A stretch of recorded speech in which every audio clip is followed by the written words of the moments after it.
сегодняшний эфир должен был быть приурочен к статье. Сейчас я ее открою.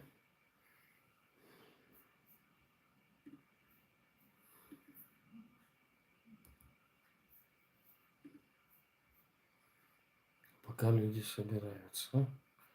Сейчас мы ее откроем. Итак.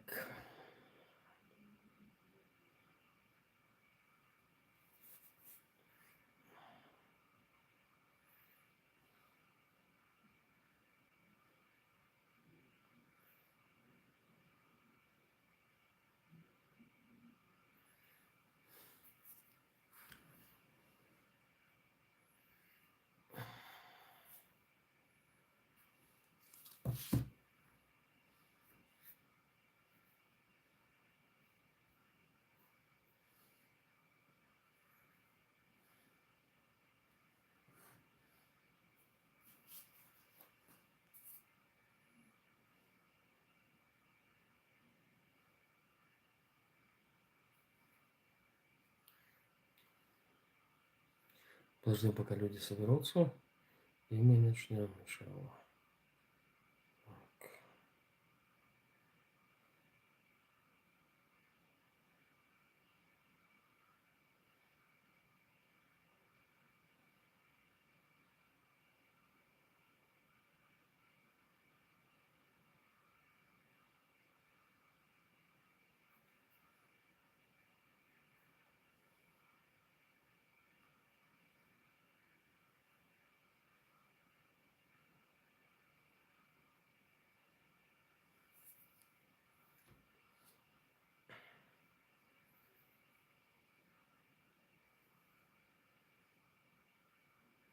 В общем, сегодняшний эфир на тему «По следам чеченской истории» или «Как мы строили светское демократическое государство, основанное на Конституции ЧРИ 92 года». Я хотел сегодня провести эфир на эту тему, зачитать статью, а потом полностью все с вами, обсуждая с вами, обсудить, как отцы-основатели нашего государства строили наше государство. Но я посчитал, что в данном случае дискутировать и если я сейчас разверну в полной мере вот эту дискуссию и начну все это проговаривать на данной тематике, со стороны будет выглядеть, как будто я пытаюсь очернить наших героев, очернить наших отцов-основателей и что-то в этом роде. Я считаю, что эта статья, написанная статья, давайте так. Самое первое. Я выражаю глубокую солидарность и огромное признание тому, кто написал эту статью. Аллах рейсхилгу дал сидуэлга. Это такой статьи или что-то в этом роде, их бы не, такого труда не было бы, если бы выжившие отцы-основатели, которые сегодня есть, и в этой статье они упоминаются, и они живут на территории Евросоюза, если бы они проводили бы тренинги, лекции, встречи с подрастающим поколением Ичкерии, с будущим чеченского народа. Но они ничего этого не делают. Соответственно, каждый из нас пытается понять, как мы строили государство. Ладно, мы еще, мое поколение еще как бы помнит то время, так, знает некоторых людей, которые являются отцами-основателями. То есть я и хочу сказать, что у нас есть возможность у кого спросить, кому обратиться за теми или иными вопросами. Но поколение, которое младше нас, у них нет такой возможности. И они ничего не знают. Единственное, что они знают, это российская пропаганда, где рассказывалось о ужасном государстве под названием Ичкерия, где царил круглосуточный бандитизм, и кроме террора и унижения чеченцев и наряду с этими русских, которые проживают на территории Чеченской Республики, ничем другим не был занят. Еще раз повторяю, вот такой статьи, таких исследований, анализов, ничего этого не было бы, если бы выжившие отцы-основатели нашего государства, люди, которые рядом прошли с всю войну, при Первую и Вторую войну, прошли с нашими отцами-основателями, если бы они проводили бы ознакомительные лекции, чтобы каждый из чеченцев мог себя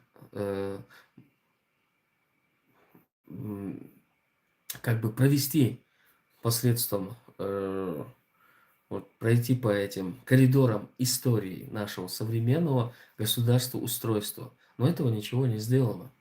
Поэтому есть эта статья. Я считаю, что это очень уникальная статья и очень показательная статья. Я считаю, что каждый чеченец сегодняшний, который занимается политикой, должен тщательно ознакомиться с этой статьей, и дабы понять, какие промахи, ошибки и огрехи были у наших отцов-основателей, и когда момент наступит восстановления нашего государства, чтобы этих огрехов, ошибок и промахов в новом восстановленном государстве Чеченской Республики Ичкерия ничего из этого не было. И я считаю, еще подчеркиваю, что до тех пор, пока мы не осознаем наши прошлые ошибки, не поймем, где мы спотыкались, кому мы доверяли, а кому мы не доверяли, Всевышний Аллах нам не даст возможность заново управлять и творить новое восстановленное государство. Поэтому эта статья я рекомендую к прочтению. А чеченцам, которые занимаются чеченской политикой касательно чеченского государства, я категорически требую, чтобы каждый из вас ознакомился с этой статьей.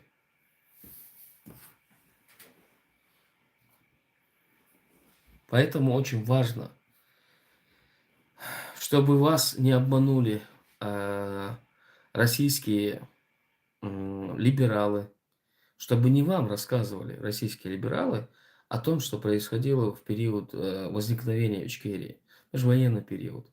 Вы должны быть в курсе всех событий, хороших и плохих, касательно вашей родины. Я сейчас обращаюсь к чеченцам. Вам тем более вы не должны черпать информацию с пропаганды Российской Федерации. Не российская пропаганда должна вам рассказывать о Ичкерии, о Джахаре Дудаеве, о правительстве, парламенте периода довоенного, до военного периода, до 94 года. Вы сами должны знать это. И знать вы должны это, мы должны это от отцов-основателей, от людей, которые были рядом с отцами-основателей нашего государства. Они есть и по сегодняшний день. Да, они уже в возрасте, но они могут поведать нам, как они строили государство, какие были ошибки, и вот сквозь время, спустя 30 лет, какие ошибки можно не допускать в новом нашем государстве. Без этого мы получим заново такой неотесанный самородок, которого обрабатывать никто из нас не умеет. Также я считаю, что на Северном Кавказе мы, нация чеченцев, состоялась как политическая нация. То есть мы государствообразующая нация.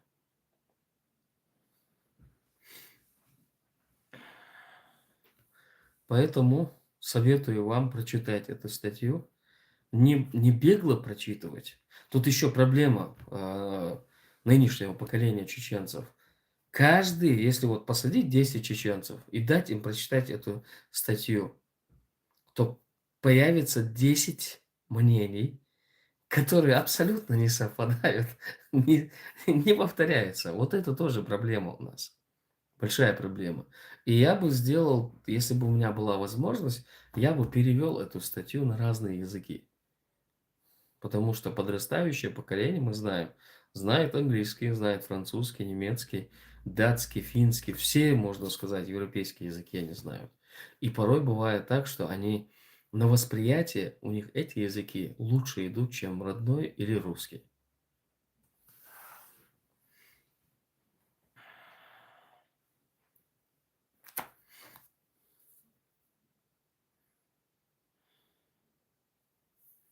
Мне понравилась эта статья. И я очень благодарен человеку, который потратил свое время, свои нервы на составление этой статьи и опубликовал ее. Я очень благодарен этому человеку. Итак, э, можно сказать, в первые 10 минут мы уложились по поводу этой статьи. Э,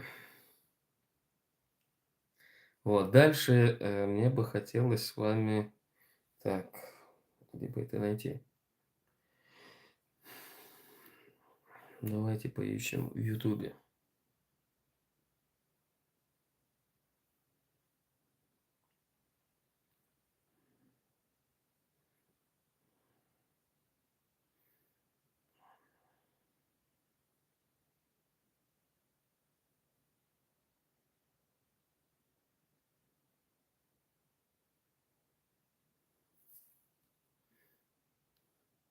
Не любит свою страну. Вот эту. А что такое его страна? Он Украину вдруг посчитал своей страной. И что такое его страна? Объясни. А завтра он скажет Америка. А чеченцев не жалко? Они похожи на русских? Они говорят на русском языке? Они, конечно, учат в школах, как везде, где русификация была. Чеченцы кто? Народ другой. Другая вера. Другие люди. Другой язык. Миллион уничтожен. А как уничтожил? Как он их убивал? С любовью? Думаю, в объятиях, на украинском говоря, в объятиях, только придушивал. Так говорят. Так люблю, что аж убить хочется. Это его любовь. Это не так. Вы, наверное, видели это, этот отрезок из его большого интервью. Это Владимир Зеленский говорит о нас, о чеченцах. Честно говоря, я не ожидал, что Зеленский в таком контексте будет говорить про нас. И это дорого стоит на самом деле. Это означает, что на уровне государственной политики Украины вопрос о чеченцах, он обсуждается и говорится. Единственное, чего бы я не хотел, стать очередной раз разменной монетой на большом политическом поле.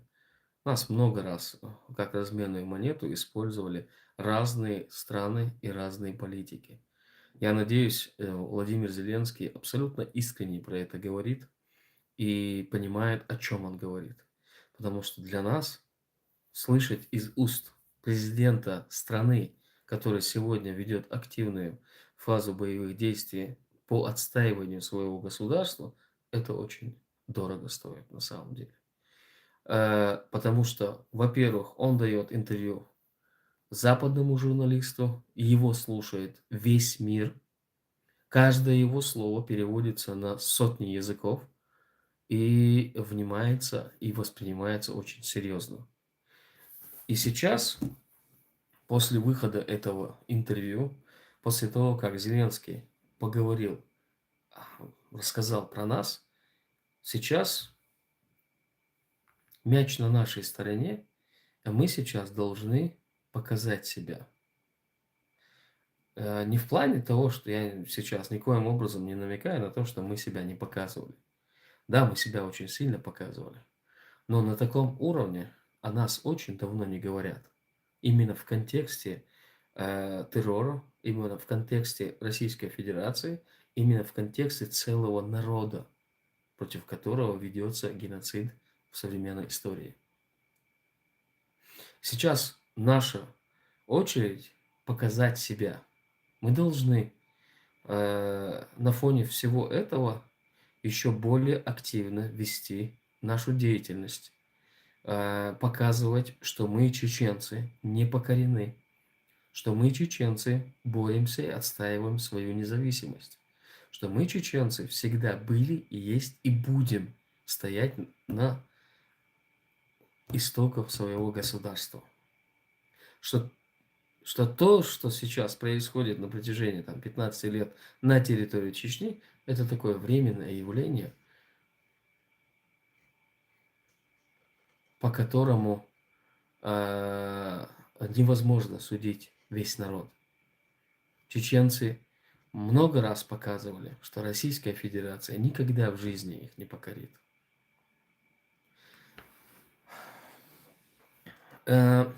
Еще одна часть из этого.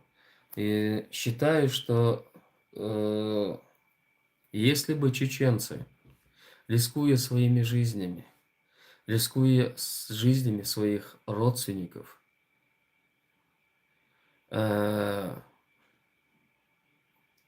не говорили, то есть не переставали, рискуя всем, не переставали говорить о геноциде чеченского народа, не переставая терпеть лишения, отстаивали независимость нашего народа.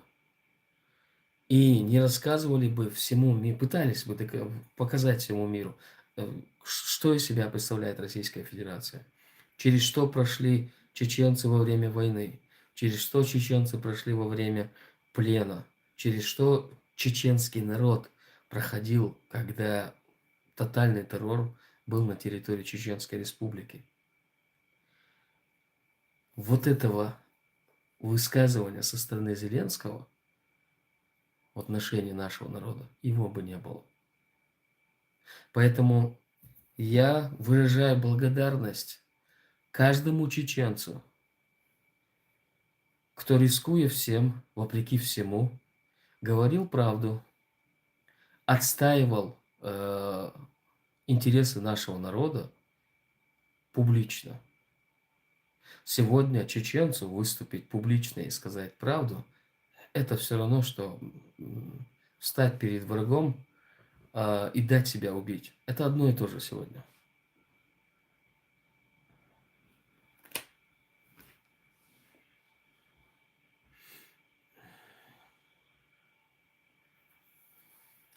Дал Сидойлшу. Дала Онир Юдол. Пурмалойлшу. Продолжайте в том же духе. Да, это очень опасный путь. Это сложный путь. Но его нужно пройти. Иначе другого варианта у нас нет.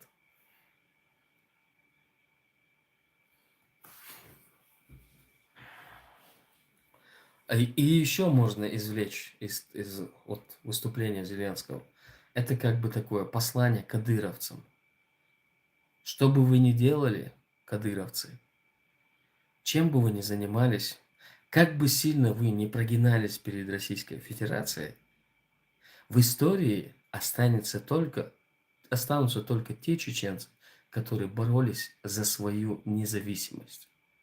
Как бы много чеченцев вы не убили, как бы много родственников тех чеченцев, которые сегодня отстаивают честь и достоинство нашего народа, не пытали вы, не унижали, ваши имена будут стерты в истории. Вас не запомнят. Вас запомнят как кадыровцы. Но ваши имена, они будут стерты. Как стираются имена любых манкуртов. Людей, которые забыли, из какого рода они, из какой нации и с какой земли они вышли.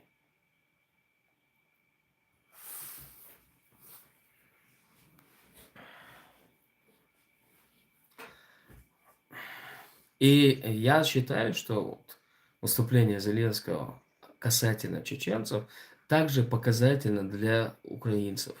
Украинцам, я считаю, это такой месседж, послание. Вот что с вами будет, если вы сдадитесь, если вы отступите, если вы согласитесь на переговоры, в угоду Российской Федерации, не выдержав того натиска, который сегодня производит Российская Федерация, вот что с вами будет. Вас тоже убьют, уничтожат, заставят работать на себя и участвовать в войне где-нибудь в какой-нибудь стране.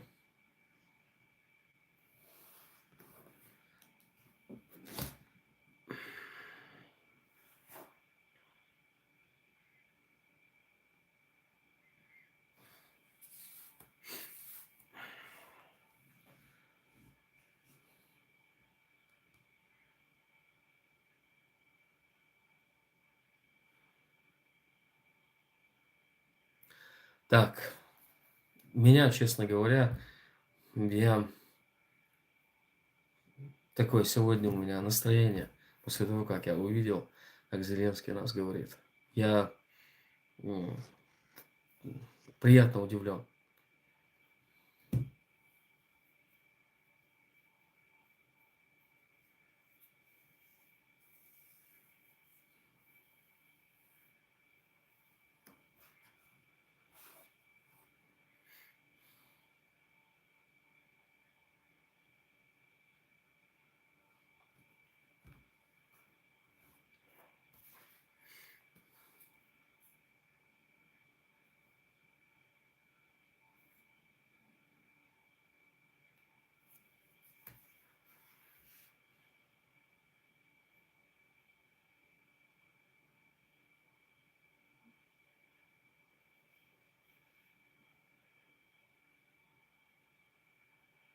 Так, о чем тут у нас в чате? Что у нас происходит?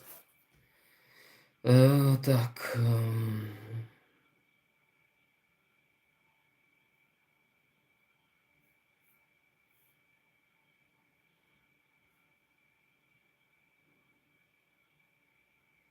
Деля Салама Шалхим.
Так.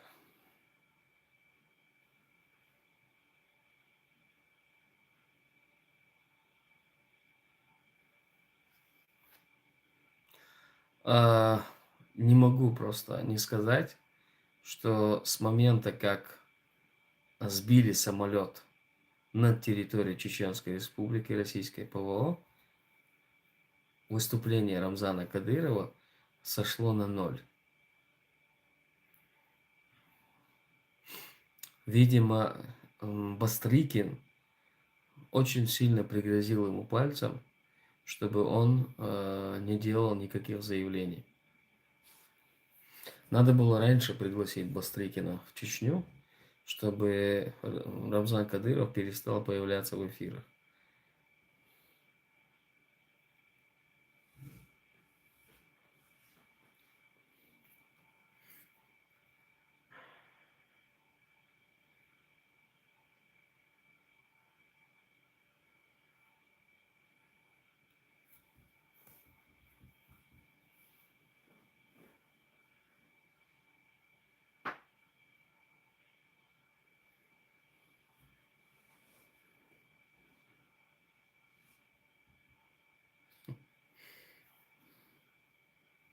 Да, Бастрыкин действительно указал ему место.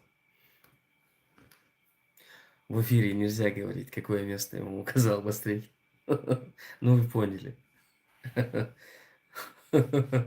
Э, Выражаясь из кинофильма «Джентльмен удачи».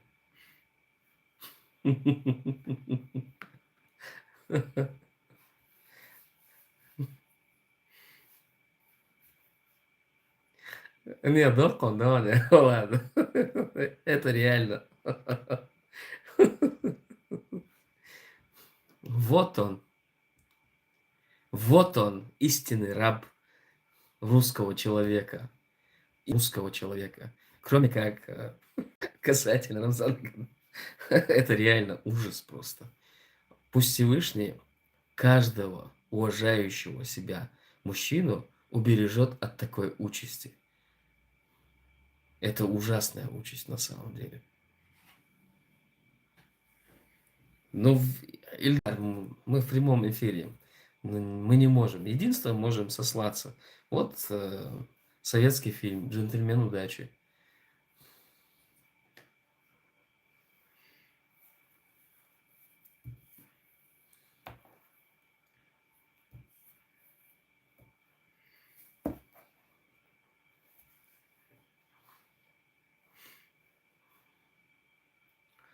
И после вот приезда Бастрыкина мы не видим, чтобы где-либо кто-либо говорил о ужасном, сильном, великом, бесстрашном Рамзане Кадырове. Мы не видим всего этого. Мы видим, наоборот, как все просто вот затихло.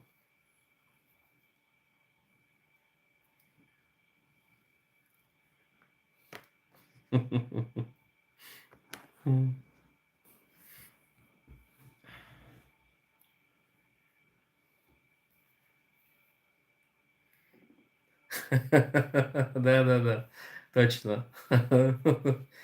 Точно.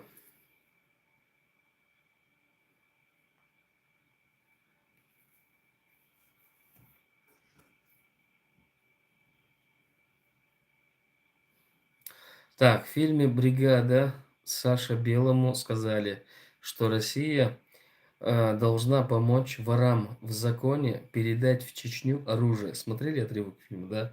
Я помню этот отрывок. Вот, по-вашему, эти орудия кому должны были передать?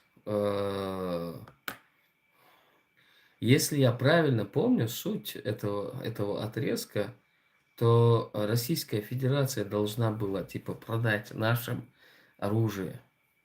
И там, типа, вот этот мент, он переиграл ситуацию, он договорился с федералами, если я правильно помню сюжет, и в итоге оружие не было продано.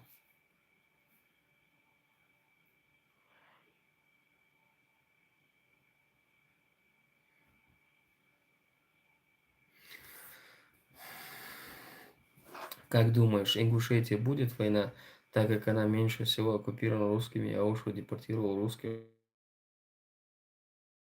с Кавказа, как думаю? Я не думаю, что в Ингушетии будет война.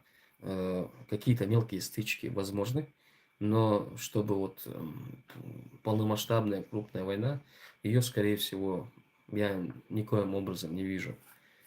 Я думаю, что как только Чеченская Республика деоккупирует эту территорию, то Ингушетию, конечно, с волеизъявления ингушского народа, деоккупировать Ингушетию будет легче всего. Более того, очень даже легко будет вернуть тот самый пригородный район, который долгое время находится в оккупации, можно сказать, у осетин. Его тоже очень можно будет вернуть без каких-либо боевых действий. Осетины просто сами передадут эти земли.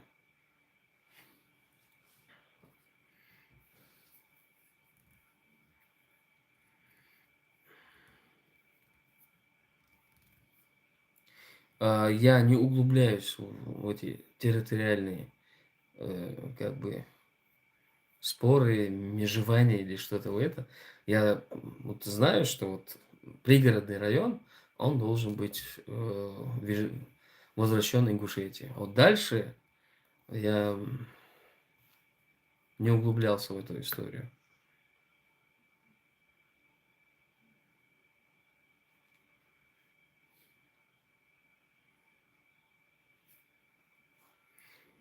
Так, так, Айваз, нет, я не хочу на такие вопросы дискутировать, общаться, говорить. Это не моя компетенция. Давай мы не будем касаться всего, что связано с религией. Твоя жизнь и так такая хромает, а тут ты еще если начнешь говорить на священные вещи, то неправильно будет. Почему вы считаете, что оккупированы? За последние 10 лет знаю историю и как вошли, но все же. Так, я немножко не понял, о чем ты говоришь. Какие территории, что, о чем ты?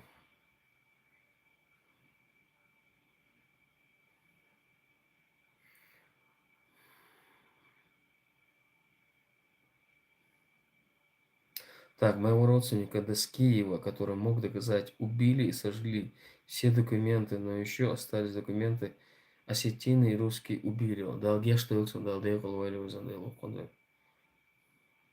Нет, Айваз, я не разговариваю про религию. Это политический стрим.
Как ты относишься к Аушеву Руслану? А, Позитивно отношусь. Я не могу плохого сказать про этого человека. Все, что касается там, имеется в виду внутри Ингушетии, касательно Аушева, это меня не касается. Аушев очень хорошо себя показал в период массового исхода чеченцев из Чечни в Ингушетию. Очень уважительно, очень... Он честно как бы провел это время. За это я ему благодарен. А все остальное пусть сами ингуши решают. Я не могу ничего плохого про этого человека сказать.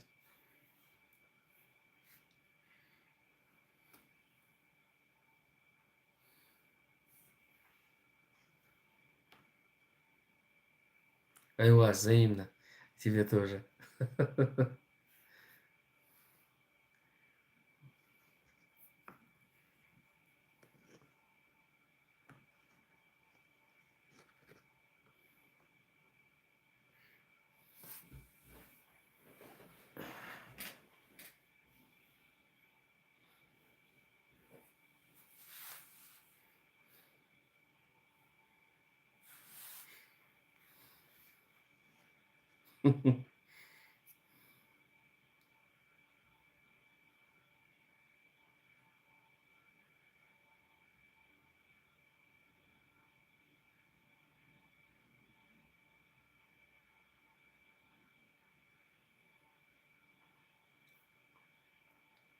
Да, добрый вечер, украинец. Витаю, витаю. Как у вас обстановка? Так, тут по Аушеву говорят. И для своего народа он ничего плохого не сделал по сравнению с остальными. Вот свидетельство ингуша.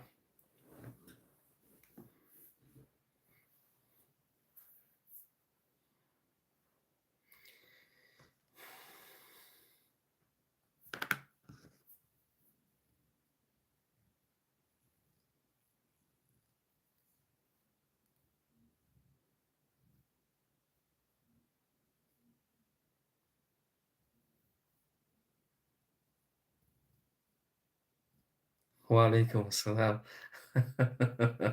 Все хорошо. Как у тебя? Надеюсь, все хорошо у тебя тоже. Нас такой. э, такой эфир сегодня. В первой части мы говорили о одной очень такой, на мой взгляд, серьезной статье про то, как мы строили государство в рамках Конституции 92 года. Потом немножко поговорили о выступлении Зеленского касательно чеченцев.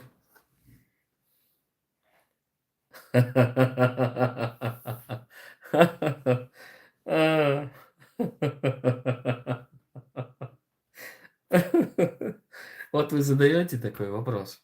Вот сейчас в эфире как бы люди понимают, почему я смеюсь. А потом под запись когда будет, люди смотрят и там пишут комментарии. Почему ты постоянно смеешься?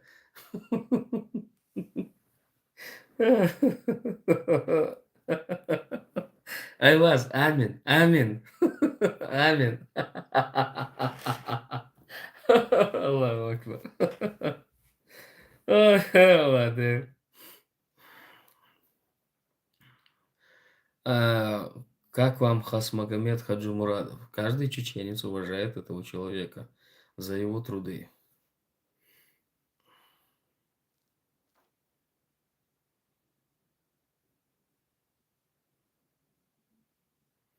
Да. Да, делай Эльдар 2. Да, видел. Видел убийство якута. Скажи, называй вещи правильными вещами. Ну, правильно. Своими именами называй. Видел убийство якута, защитника своей родины.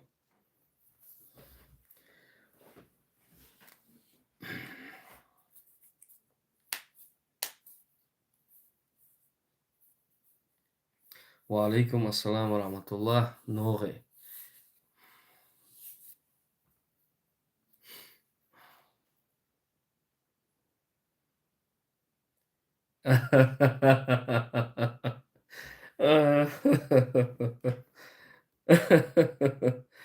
Я.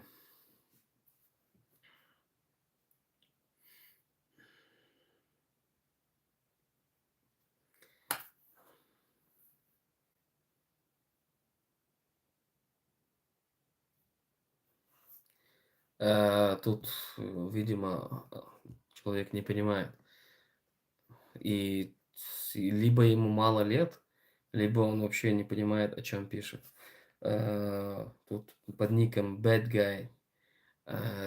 Оккупация Чечни произошла, попытка была с 94-го, и вот все это время как бы Чечня находится в состоянии войны. Сейчас полная оккупация Чеченской Республики, если ты не знаешь.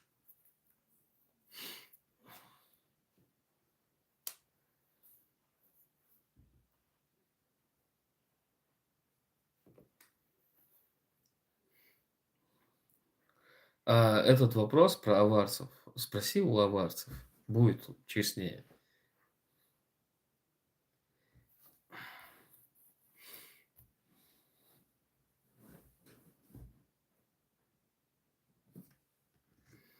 Как найти? Я не знаю, как ему еще ответить. Если человек не знает, что Чеченская Республика находится в оккупации, то мне его жалко на самом деле.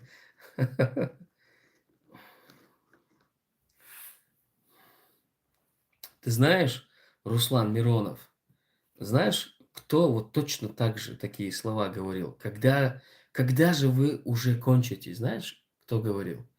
В 40-х годах немецкий пулеметчик вот точно такие же слова говорил, когда советские вот эти орки шли на пулемет, он их гасил, вот он гасил, новую ленту вставлял, гасил, новую ленту вставлял, и вот он сказал эти слова. Когда же вы наконец закончитесь?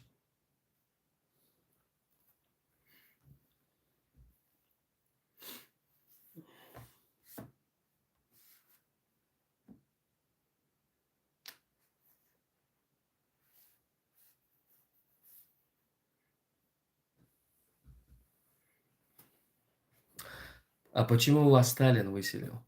Сталин нас сослал в попытке истребить чеченский народ. Ну, как видишь, у него абсолютно это не получилось.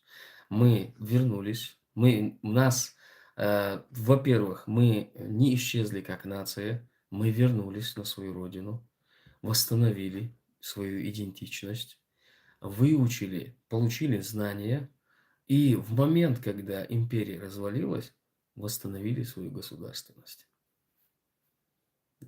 Так что план Сталина, он не исполнился.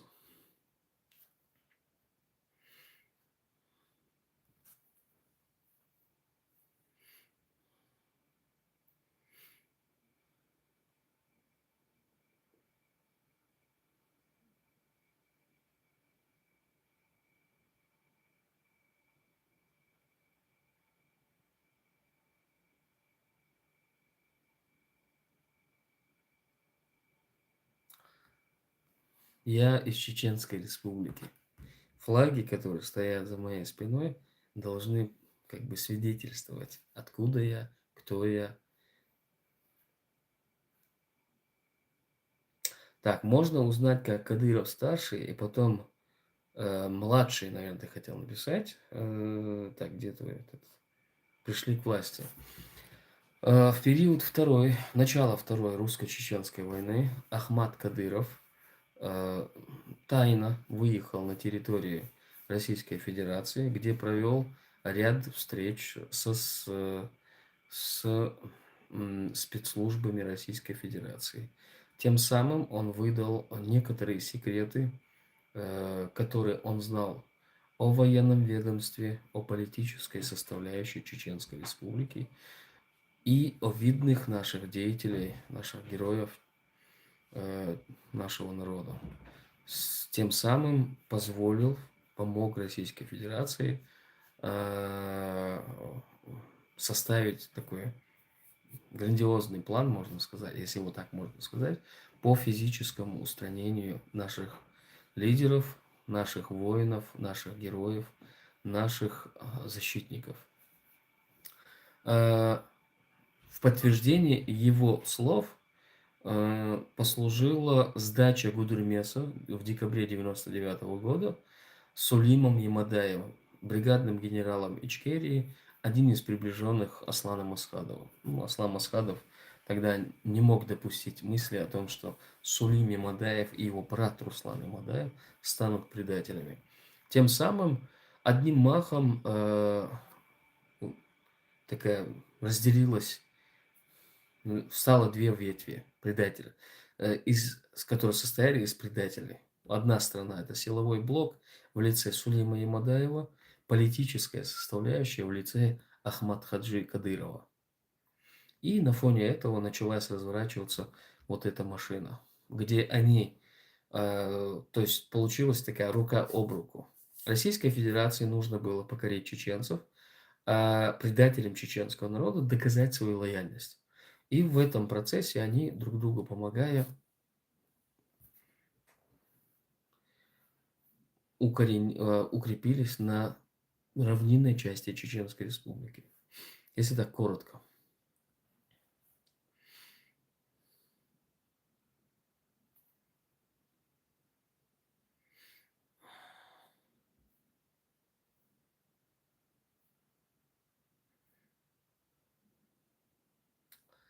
Так.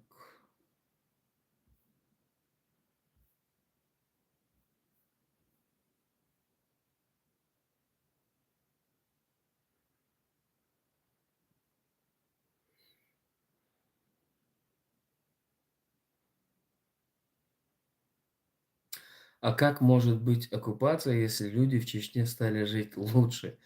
Так, Вадим Сираджидинов, я желаю тебе, чтобы ты и твоя семья, и все твои родственники жили так же, как сегодня живут чеченцы в оккупации. И я надеюсь, это не проклятие. Россия любит чеченцев, уважает, не понимая, о какой оккупации идет речь. Да, очень любит. Особенно таких честных, стойких чеченцев. Она до такой степени так сильно любит Российская Федерация, что убивает их и закапывает в безымянных могилах. Вы оправдываете немецкого пулеметчика. Да, я его оправдываю. Если бы не один, а 100 немецких пулеметчиков было на этом месте, возможно, сегодня мы бы не увидели Российскую Федерацию. В целом отношение к фашизму негативное, так же, как и к русизму. Для меня фашизм и русизм – это одно и то же. А правда, что Кадыр своего брата завалил и отца, имеешь в виду Рамзан Кадыров. Я не могу сказать, что Рамзан Кадыров сам подсунул ему эту дозу, чтобы у него была передозировка, но я уверен, что он поспособствовал и был рад, когда узнал, что Зелимхан Кадыров уже в мире ином. А про отца я уверен, что он был просто поставлен перед фактом. У него не спрашивали, э, и ему не дали никакого другого выбора. Либо он соглашается с тем положением дел, которые уже осуществились, либо он идет за своим отцом. Конечно, он выбрал э, остаться в неведении и согласиться с убийцами своего отца.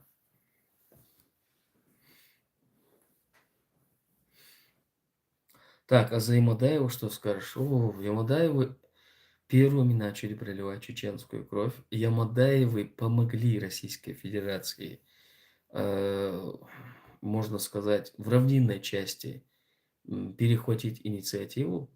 И они в зачистках, вот это очень важно знать, именно в зачистках ямадаевцы дали осмелеть российским солдатам, когда они проводили зачистки. В частности, они выламывали двери, они избивали женщин, чеченок, они переходили ту черту, которую российская армия не осмеливалась переходить.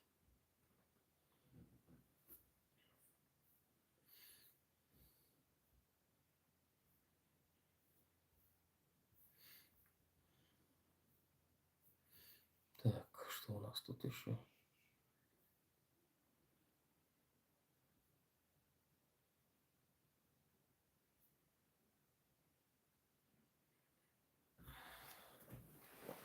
Покажи мне чеченца Эдалет Беделов. Хоть одного чеченца, кто боится Кадырова. Покажи мне его просто. Тогда мы с тобой по-другому поговорим.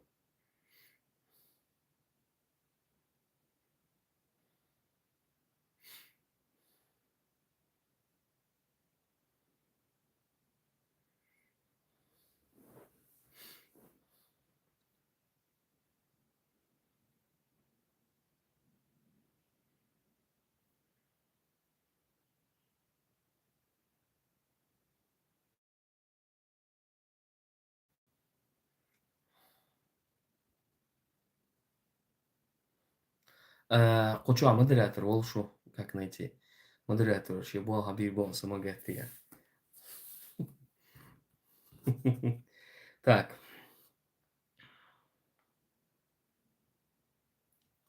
вами должен руководить аварец. Все ваши предводители были аварцы. У нас был один предводитель еще в Кавказскую войну.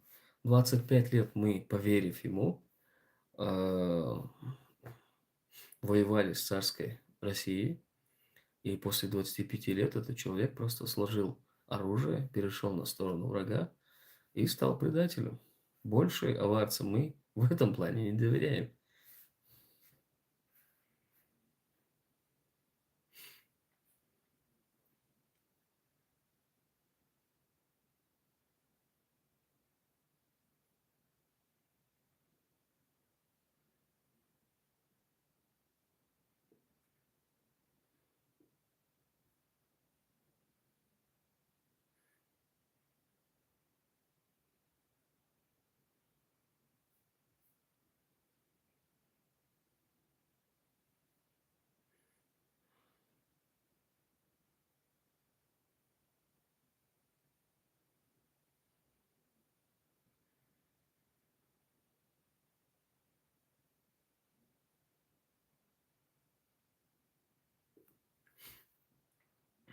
Ежегодно, смотри, э, у тебя сложный ник, ежегодно Чечне сегодня выделяют почти 300, нет, подожди, сколько? Да, 360 миллиардов рублей ежегодно. Немножко, твои цифры немножко занижены. По твоему мнению, что будет, когда Кадыров умрет? Ничего не будет, абсолютно. Это всего лишь ставленник Кремля. Он не решает ничего. Он не является, если так грубо говоря, хозяином даже своих штанов. Поэтому в Чечне ничего не поменяется. В той Чечне, которая сегодня есть, там ничего не поменяется. Никакого хаоса, никакой паники, никаких там набегов или каких-то там движух путинских. Ничего там не будет. Придет новый ставленник, задушит все, что было при Кадырове, приведет свою свору. Эта свора будет там бесновать. И все.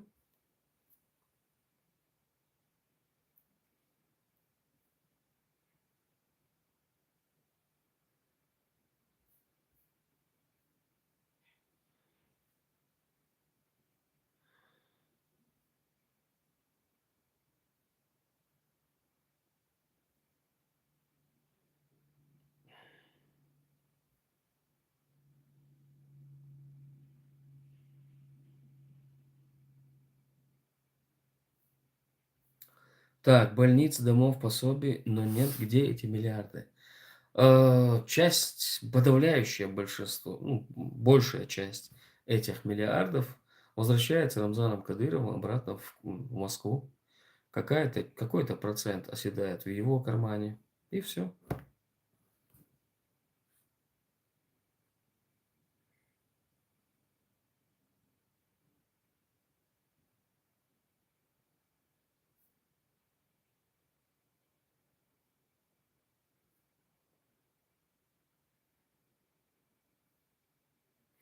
Что можешь сказать о ЧВК «Вагнере», о Пригожине?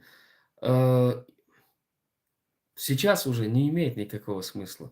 Единственное, вот я очень хотел и переживал за него, когда он развернул марш на Москву. Очень жаль, что он не доехал.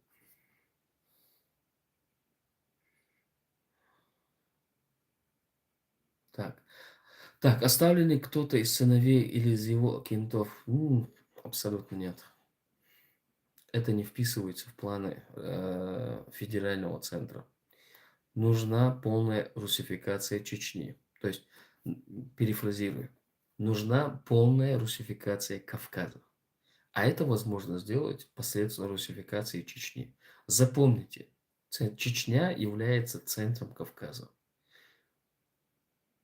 Если Чечня покорена, покорен весь Северный Кавказ. И если Чечня восстала, восстает весь Кавказ. Это как бы такая неопровержимая догма, аксиома, которая исторически сложившийся факт. Так, ваше мнение, тут Тимур мне пишет, ваше мнение, чей Карабах? Однозначно азербайджанский. Тут даже думать не о чем.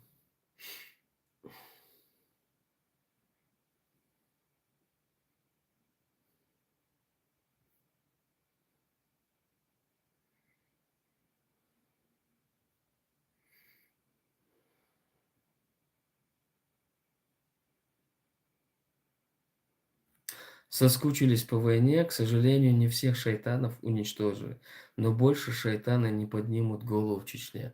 Самые большие шайтаны, которые могут быть в этом мире, давно сидят в Чечне и главенствуют сейчас. Сделайте так, чтобы эти шайтаны не подняли голову. Других шайтанов никогда не было на территории Чечни.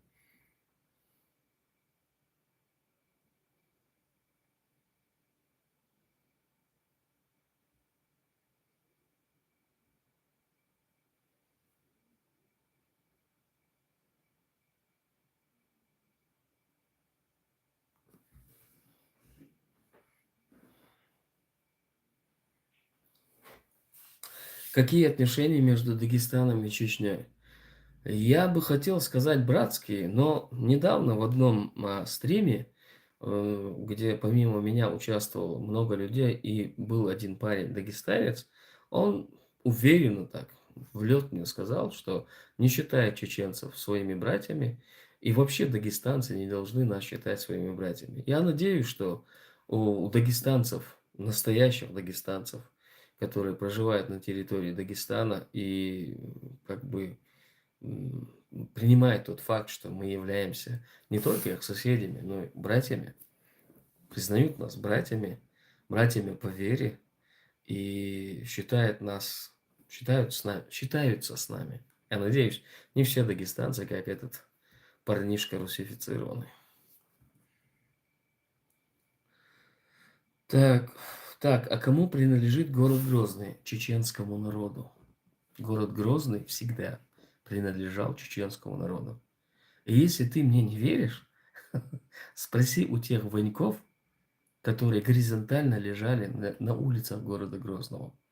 Они тебе подтвердят, чей город Грозный.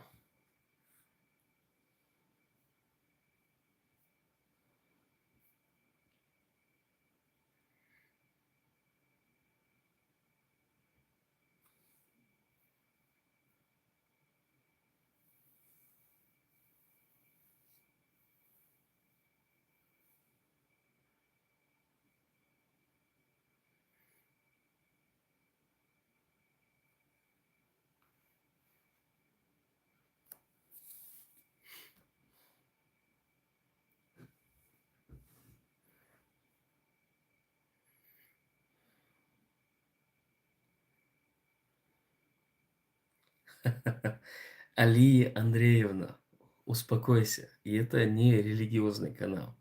Спроси у тех, кто вот разбирается в этих инвестициях, облигациях. Если у тебя есть вопрос касательно Чечни, России, Украины, касательно, ну, имеется в виду в рамках политики, то я с удовольствием отвечу. А вот на такие вопросы я не считаю, что я должен тратить свое время. Я не для этого выхожу в эфир.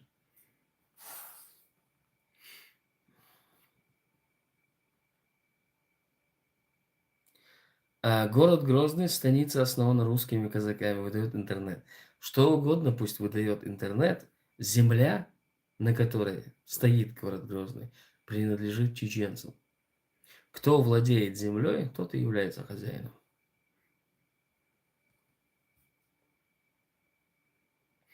Так, 100 лет тебя не видел, где ты был случайно? Я постоянно здесь. Ну да, в эфир, конечно, не каждый раз получается выходить. А так, да, вот там, где был всегда.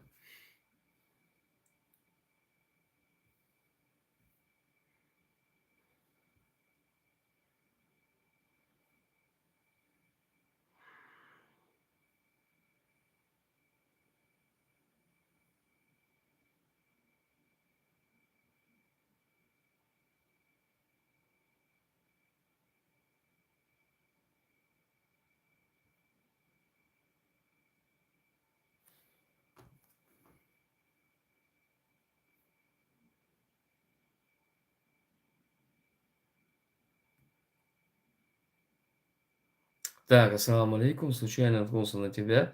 Расскажи кратко о себе. Сам с Дагестана, как и многие, считаю чеченцев братьями. Вот истинный дагестанец. Вот, алхамдулилlah, есть. Так, а кто говорит обратные провокаторы? Ну, этот парень не считал себя провокатором. Он считал себя очень умным, продвинутым россиянином дагестанского происхождения, конечно. Нет плохих народов, есть плохие люди. Я даже не знаю, что о себе рассказать. Обычный чеченец, рядовой, видел войну, спустя несколько лет оказался в плену, провел почти год в плену. После освобождения выехал за пределы, буквально вывезли, можно сказать, за пределы э, своей родины, оказался сначала в Польше, и с момента, можно сказать, с первых недель, можно сказать, как я оказался на территории Евросоюза, я начал свою общественную деятельность, участвовал в разных проектах, писал статьи. Тогда еще была жива Анна Политковская. Анна Политковская написала про меня несколько статей.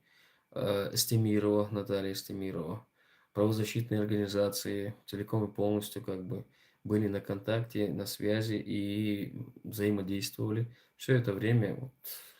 И вот пару лет тому назад решил, что легче всего и усваиваться будет быстрее информация, если вести видеоблог. Вот, и вот с разной периодичностью начал вести видеоблог. Как бы вот такая деятельность у нас идет. Вот. Я человек, который должен был быть давно уже убитым Российской Федерацией, чтобы я вот не сидел перед вами и не рассказывал то, что я как бы пережил, видел и вижу, в каком направлении все это двигается. Ну, быть всему там, что происходит у меня на родине, против. Вот, поэтому да, я должен был быть давно уже убит. Вот такой я чеченец, короче говоря. Почему вы не на СВО? Потому что я не являюсь россиянином. Я чеченец, который практически с первых дней, как осознал себя как личность, воевал и был против всего, что связано с Российской Федерацией. С какой стати я должен быть на этом гребаном СВО?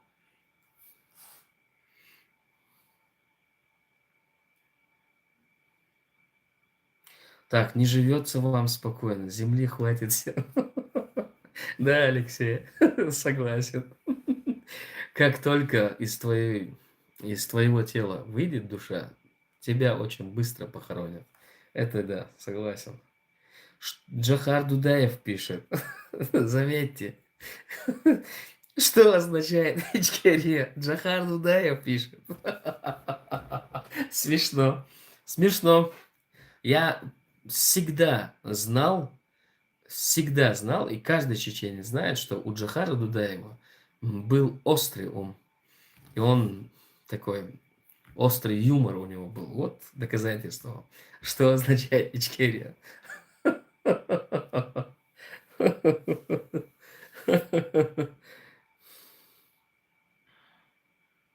Так, спасибо тебе, друже, украинец. Ичкерия свободная страна. И не русскому указывать, что делать народу Ичкерии. Однозначно.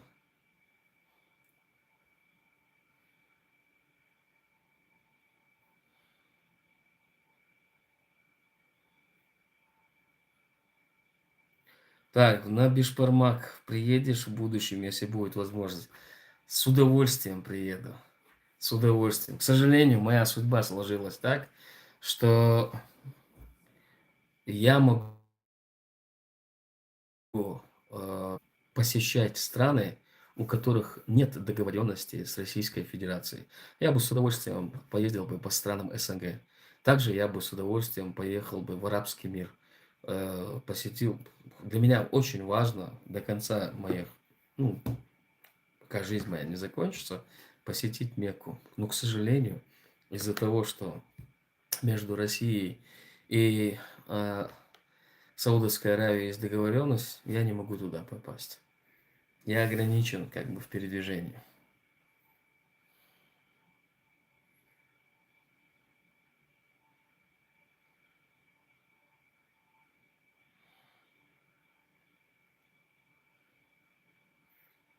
Теймур Халил, джазакулlah хайр. Спасибо тебе за эти слова. Так, вот ты вроде с виду умный парень. Независимая Чечня чисто экономически может существовать?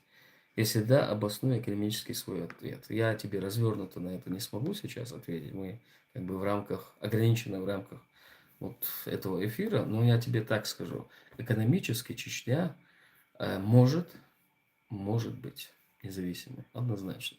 Но для этого нам нужно, чтобы наш сосед Российская Федерация не ставила нам препоны, и наши закавказские братья открыли нам свои границы для того, чтобы экономически мы развивались. Вот что нам нужно.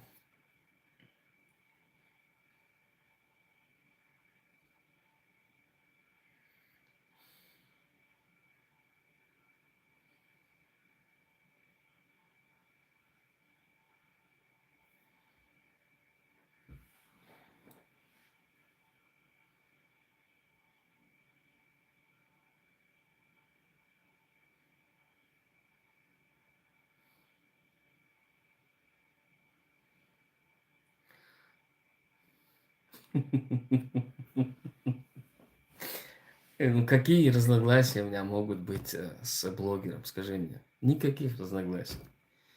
Все хорошо до тех пор, пока блогеры не начинают касаться политической составляющей моего народа, в которой они не разбираются. Они не были с самого начала против того, что происходило в Чечне. В силу разных обстоятельств они оказались по этой стороне баррикад. Поэтому я не вижу никаких разногласий. Можешь сказать на своем языке, главное, надо остаться человеком. Кверт нега адам халдиз. Хайх адам алдуй и адам алхалитиза. Подходит так?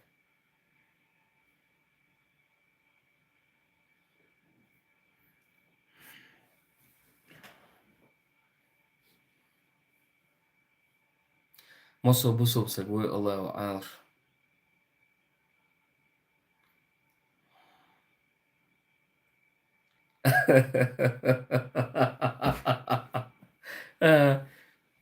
Вежливые люди. Согласно Российской Федерации, да.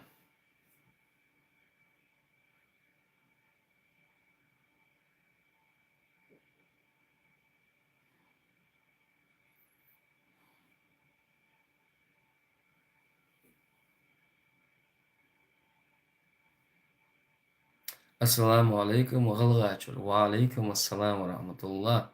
Аллах муак. Салам машал дохуек сюгер. Сайк салам. Когда мне салам дают из Ингушетии, я сразу вспоминаю те дни, когда я бывал в Ингушетии. И это были самые такие приятное время. С теплотой вспоминаю это время. Do you speak English? Yes, I speak English. You can.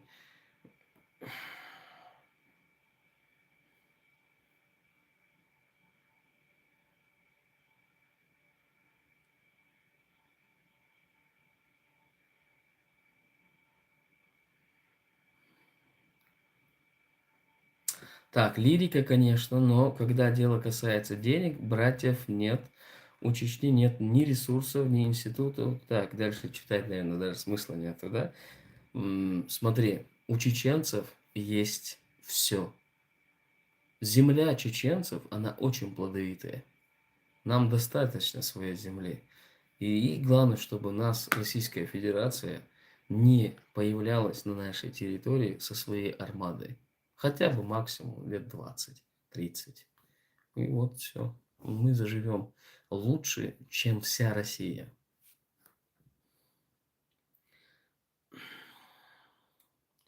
Я понимаю чуть-чуть русский язык. You can speak in English, no problem. I can answer you in English.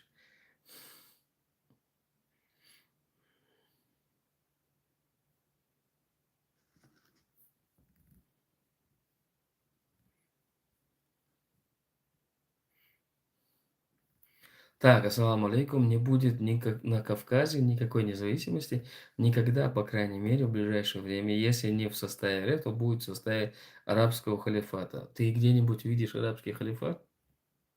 Ответь мне, пожалуйста, где ты его видишь? И да, я тебя расстрою. Кавказ будет свободен, независим, будет содружество народов, будет конфедерация народов. Называйте как хотите, мы будем со своими соседями жить в мире и согласии и процветать. Салам алейкум из Азербайджана. Ва алейкум ассалам, Азербайджан. Так, сколько вопросов. Вау. Слава воинам Ичкерии, слава Украине, героям слава.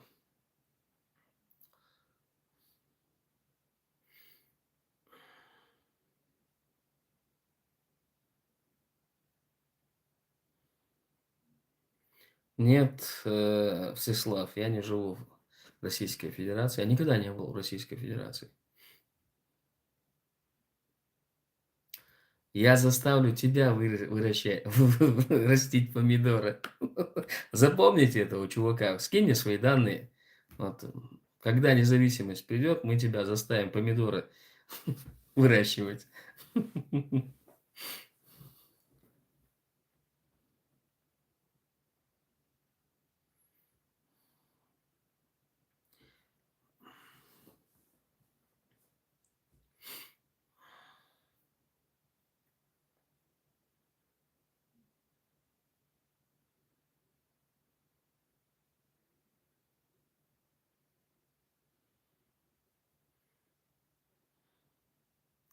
Как бы ни пытались разделить, у них не получится, иншаллах, так что здесь ты как.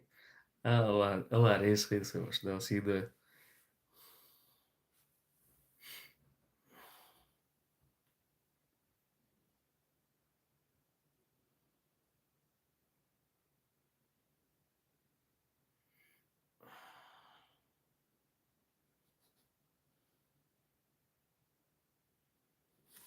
Как вы думаете, сколько еще может продлиться конфликт между Россией и Украиной? Сейчас все зависит, если осуждать по-серьезному, сейчас все зависит от предстоящих переговоров. Как эти переговоры будут развиваться, и будет видно, в каком направлении будет двигаться этот конфликт. Мое мнение, я думаю, третья сторона в лице Соединенных Штатов все-таки попытаются заморозить этот конфликт. И заморозку этого конфликта в полной мере в свою выгоду использует Российская Федерация. Будем надеяться, что эм, в- э, в- на протяжении этого времени заморозки конфликта Украина сможет наладить военную экономику и вооружить свою армию высокотехнологичным оружием. На сегодняшний день на европейском континенте самая боеспособная армия – это украинская армия. Ее нужно просто укомплектовать новейшим вооружением. И все.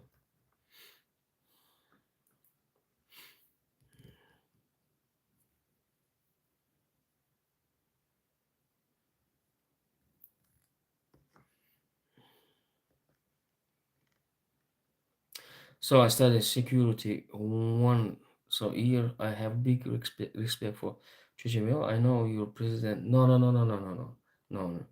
You're not wrong. N- Chechens doesn't have at all that kind of president. This is not our president. Our last president was Doko Umarov, the legal will, but not Kadyrov. Kadyrov is betrayer. He's a dog of Putin. The small dog Putin.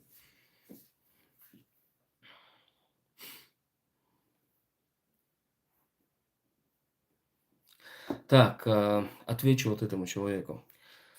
Молодой человек, если Россия уйдет из Кавказа, мира там не будет, все передерут. Знаешь, вот это мнение именно тех людей, которые своей жизни не видят без России. Я задаю такой вопрос каждому чеченцу, кто на стороне Российской Федерации, кто вот тоже так же, как и ты говоришь, дагестанцу, ингушу, разницы нету, хоть кому угодно. Я говорю, неужели вы верите, что сдерживающим фактором на ваших землях есть российский закон? И дальше я у них спрашиваю, когда вы в последний раз пользовались российским законом, чтобы решить свои личные вещи? И каждый из них говорит, что они не руководствуются российским законом. Соответственно, Российская Федерация является злом на территории Кавказа, является источником раздора, источником ужаса. И все это, как только Российская Федерация выйдет с территории Кавказа, весь этот ужас закончится. Потому что мы будем руководствоваться своими вековыми законами, нашими традициями и главенствующей религией ислам. Я не верю и никогда в жизни не поверю, что мы не сможем жить без российского закона. Очень даже хорошо будем жить. Я ненавижу российский закон.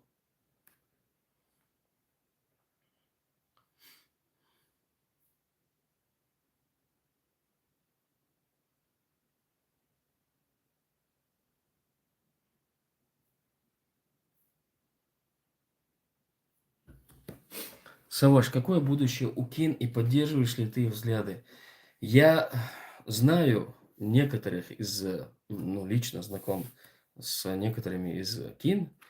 Я хочу, чтобы у них получилось. На самом деле хочу, чтобы у них получилось.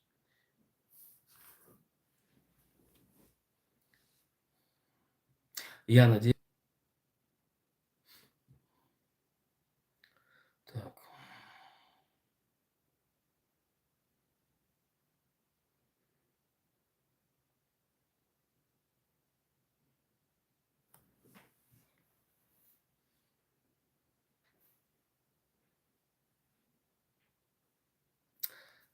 Э,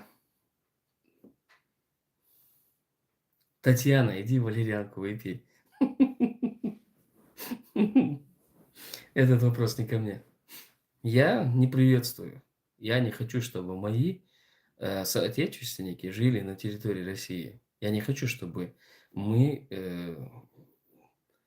даже час проводили с вами на одной территории.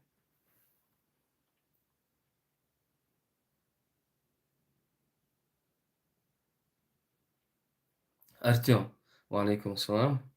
Смотри, регионы дотационными стали не потому, что у нас неплодовитые земли, либо у нас нет своих ресурсов, а потому что Российская Федерация так сделала.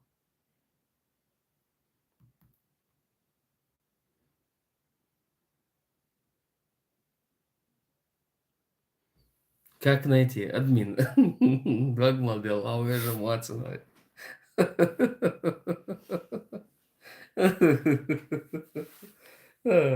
Алхамдулилlah, все хорошо. Алейкум ассалам.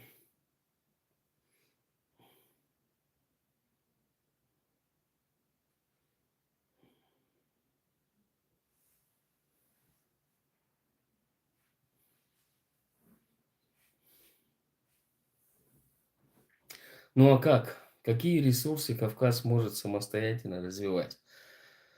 Ох, все те же самые ресурсы, которые есть и в других странах. Что тут сложного? Неужели, когда касается Чечни, когда касается Дагестана или Ингушетии, вот эта мировая экономика, которая помогает развиваться тем или иным странам, она не может работать? Как это так?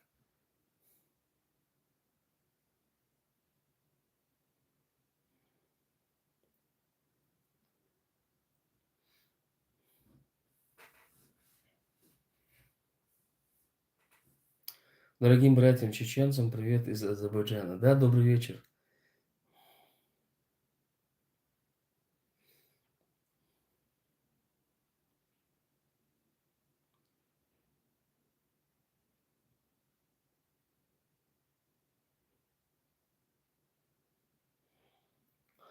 Пусть твой город отстроят так же, Евгений Куликов, так же, как Чечню отстроили. Хорошо? Почему вы тогда ничего не развиваете? Слушай, мы находимся в оккупации.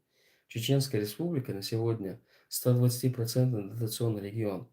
Когда мы, вот задай этот вопрос, когда мы деоккупируем нашу страну, начнем развивать свою экономику, вот тогда задавай этот вопрос. Почему ты не видишь там товары Т-10? Подожди чуть-чуть. Вот когда мы будем независимы, вот тогда, если мы дадим тебе шанс, тебе или таким, как ты, задавать такие вопросы, вот тогда мы будем себя не уважать. А в данном случае мимо, не к нам.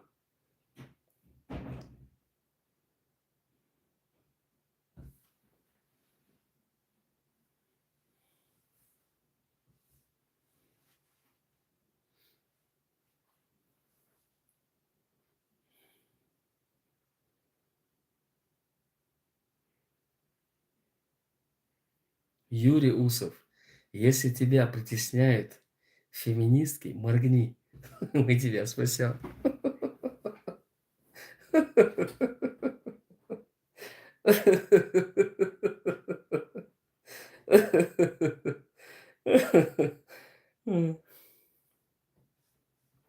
Как думаешь, если уберут шайку Кадырова, то кто может возглавить страну и дадут ли возможность? Я много об этом говорил.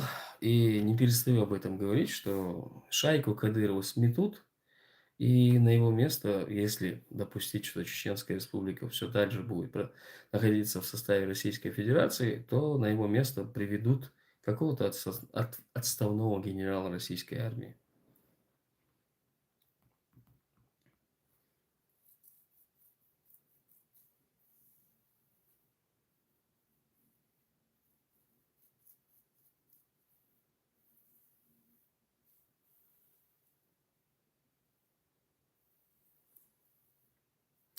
You Chechen need king like in Scandinavia. No, no, no, no, no. We need independence.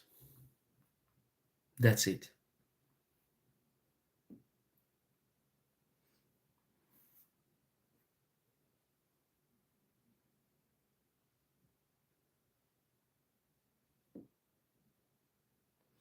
Что думаешь насчет Карабахского конфликта? Я вижу волю азербайджанского народа, который смог в конечном итоге вернуть свою землю в лоно своего государства.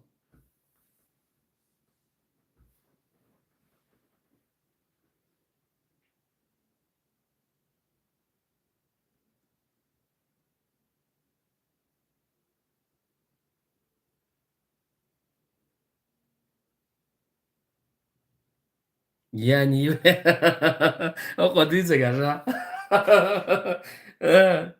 Нет, я не являюсь исламским проповедником. Никакой дохлик. Как ты себе представляешь деоккупацию в Чечне? Очень просто. Российская армия посредством уничтожения российской армии. Все. Если коротко так тебе сказать. У нас просто интенсивно вот так идет. У меня нету времени тебе развернуто отвечать.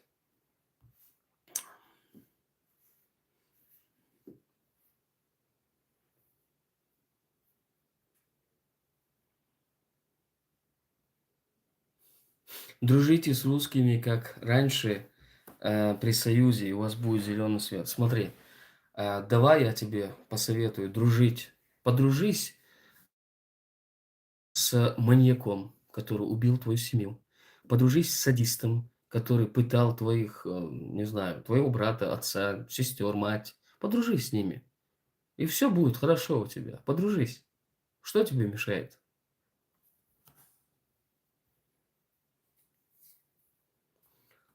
Азербайджан решил карабахскую проблему, навязанную нам Россией. Молодцы, вот, шикарный ответ.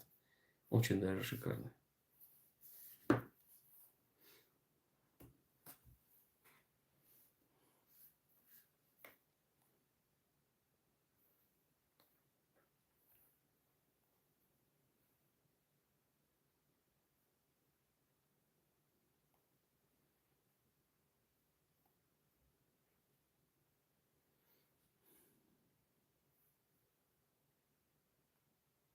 Да, вот тут пишут правильно. Потому что он из тех маньяков. Ладно, собой.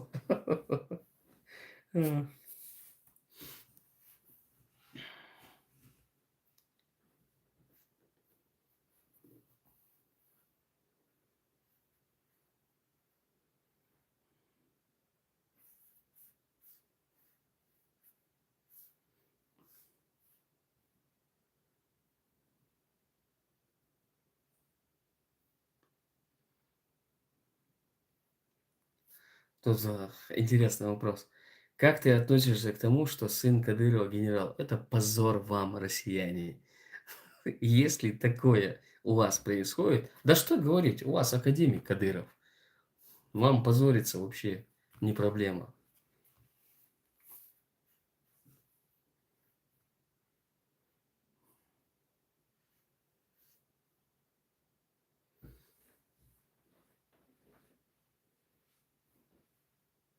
Ва алейкум ассаляму рахматуллах.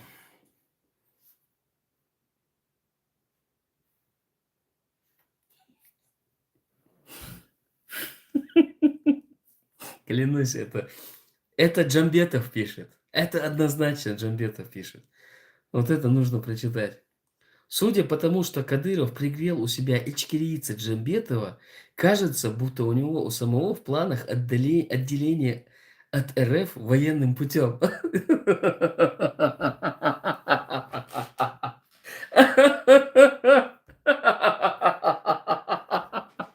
Я ладно. Это насколько плачевными должны быть дела у Кадырова, чтобы он взял себе военные союзники никчемного предателя. Я ладно, это реально смешно.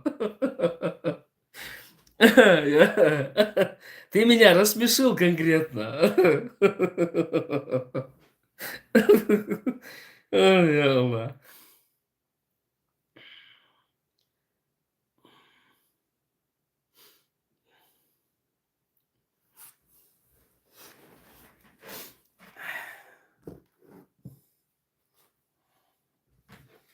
Да-да-да.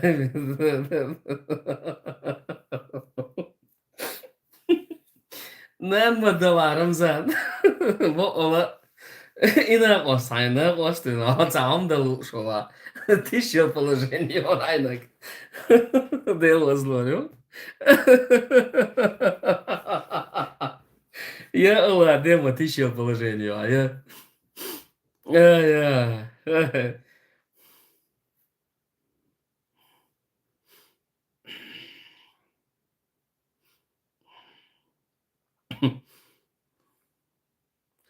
Так, скажи, так, пару слов скажи войне в Украине, хочется услышать твое мнение.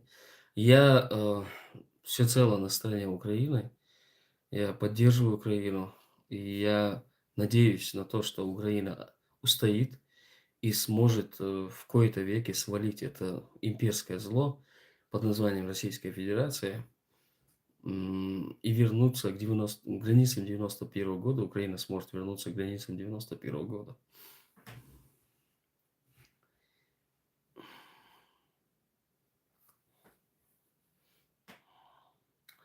Так, смотри, Мария, когда я был в плену, вот, я тебе скажу сейчас, я первые 4 месяца провел под пытками, я не видел ни дневного света, я похудел настолько, что я не мог вот встать прямо и пойти, у меня не было состояния. Я превратился практически в скелет. Вот. Что тебе еще радостного сказать, что позабавить тебя? И, честно говоря, я и не ожидал, и не думал, что я когда-либо выйду оттуда. Но все, я вот в плену, ты понимаешь на 100%, что не твоя жизнь и твоя смерть не в руках этих садистов. Всецело ты принадлежишь Всевышнему. И не в их руках твое пропитание. Вода, еда тоже не в их руках. Хоть они ограничивали тебя во всем, но все равно Всевышний давал тебе и воду давал, и еду давал.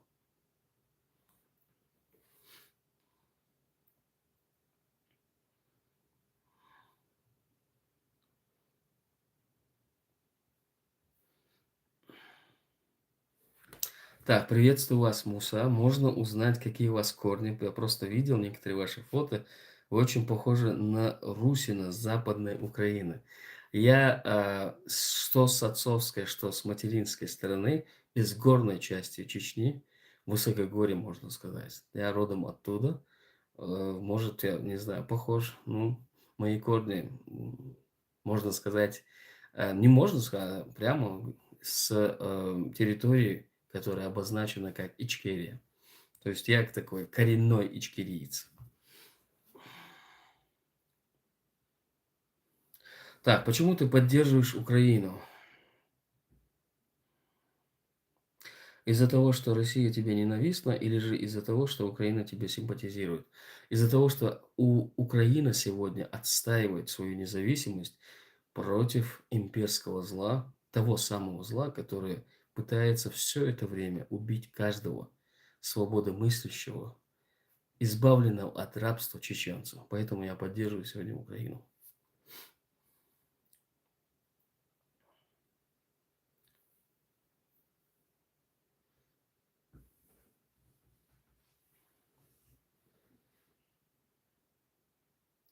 Докажи, что тебя пытали. Как тебе доказать? Попытать тебя немножко?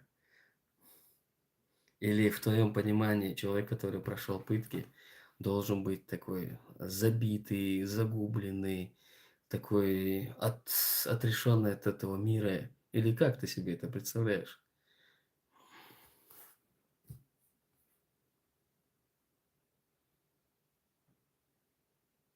Шантарам. Ты где-то видишь эту книгу, скорее всего. Да, понравился Шантарам.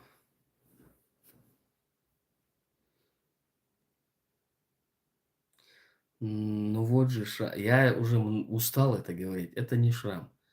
Это прицел.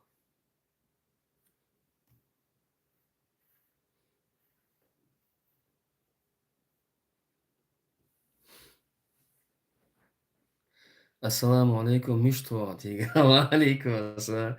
Гырча, гырча.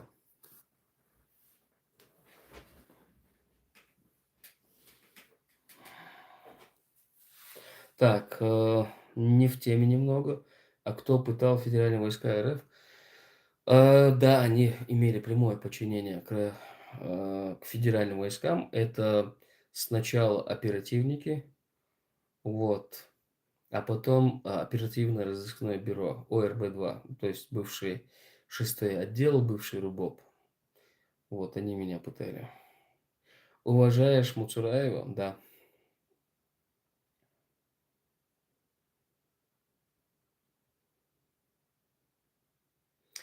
Амин, мособусу сагибой Аллах это. Да, мула, да, мула.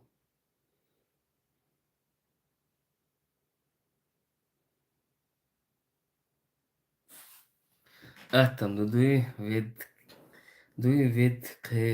qiyra vel dawgan mayraliyt.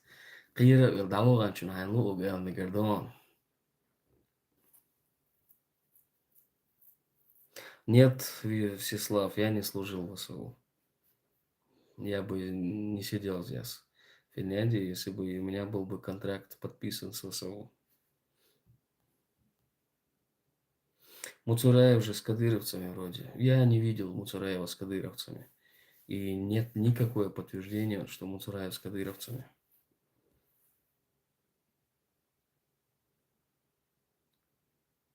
Для тебя Кадыров предатель Чечни. Скажи, почему сейчас Чечня не объявит о независимости, когда Россия так слабая, все войска на Украине? Так, для меня тут немножко сложный вопрос. В обычном понимании, да, Кадыров предатель Чечни. Но с другой стороны, Рамзан Кадыров никогда не присягал на верность Чечне. Как можно в юридическом плане называть такого человека предателем? Вот Манкуртом, да, он Манкурт, самый чистый. По-чеченски Дейл Мостах. Э, Почему Чечня не объявит независимость сейчас? Потому что на территории Чеченской Республики находится 150-тысячная группировка войск. Россия не так слаба, как вы считаете или думаете. Более того, в окружении Чечни, в Дагестане, в Ингушетии, в Северной Осетии, в Моздоке, в круговую Россия окружила своими войсками Чеченскую Республику. И как ты думаешь, есть у чеченцев сегодня возможность объявить о независимости? Да, независимость уже объявлена. Мы не боролись больше 25 лет за свою независимость.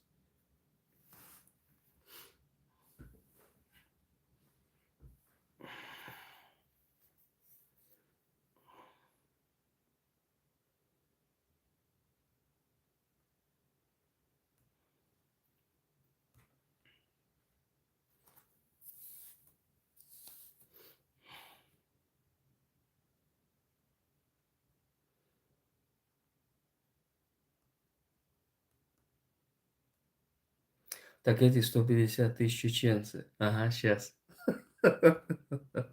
Сейчас. Сбежался. В Чечне под ружье Рамзан Кадыров максимум может собрать 10 тысяч. И то максимум.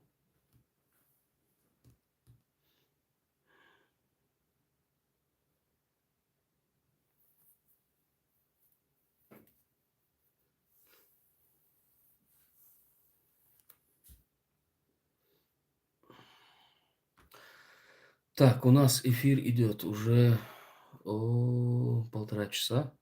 Валейкум ассалам рахматуллах. Давайте на этой ноте завершим наш эфир. Мацвоха ингушет. Дависон. Тагана верса. Тагана. Машин чурина хах кентик дао. Просто вот Кавказ постал диагла. Вот Слепцовский как четвертый.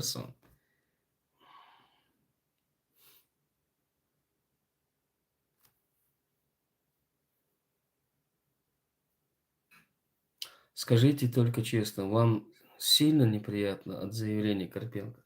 Мне неприятно, что такие, как Карпенко, которые никогда в жизни не воевали, не участвовали в войне, не защищали никогда свою родину, и тем более никогда не видели мертвого хотя бы русского, я не говорю, что еще убивали там в прямом боестолкновении или что-то в этом роде, смеют указывать чеченскому народу, который более 25 лет проливал свою кровь. У нас семьи, вот, в семье все мужчины, от отца до последнего сына в могилу уходили, защищая свою родину. И вот этому народу ставить какой-то упрек, укор, такие как Карпенко, я считаю, что Карпенко просто обычная мразь, которая в силу обстоятельств оказалась на стороне Украины и и попала в эти проекты с пленными. Обычный чеченофоб, ничего более.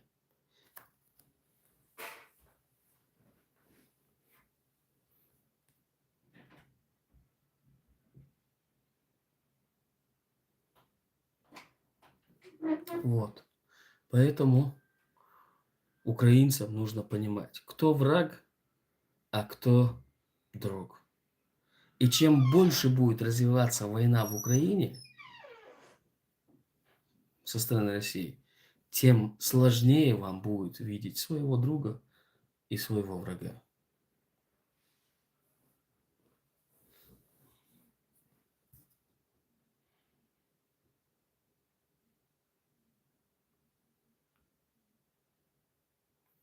Так, давайте, ребят, на этой ноте завершим эфир. Я всем вам очень рад. Спасибо за вопросы. Я надеюсь, я пусть и быстро, но емко отвечал на вопросы. Жду вас всех в следующем эфире. Надеюсь, на этой неделе у меня получится еще раз эфир сделать. Вот. Какую книгу посоветуете прочитать? «Битва железных канцлеров», если не ошибаюсь. Так называется эта книга. Почитаю ее. Все. На этой ноте я завершаю эфир. Все. Ассаламу алейкум. Всем спокойной ночи. Так, где его? Ох, я.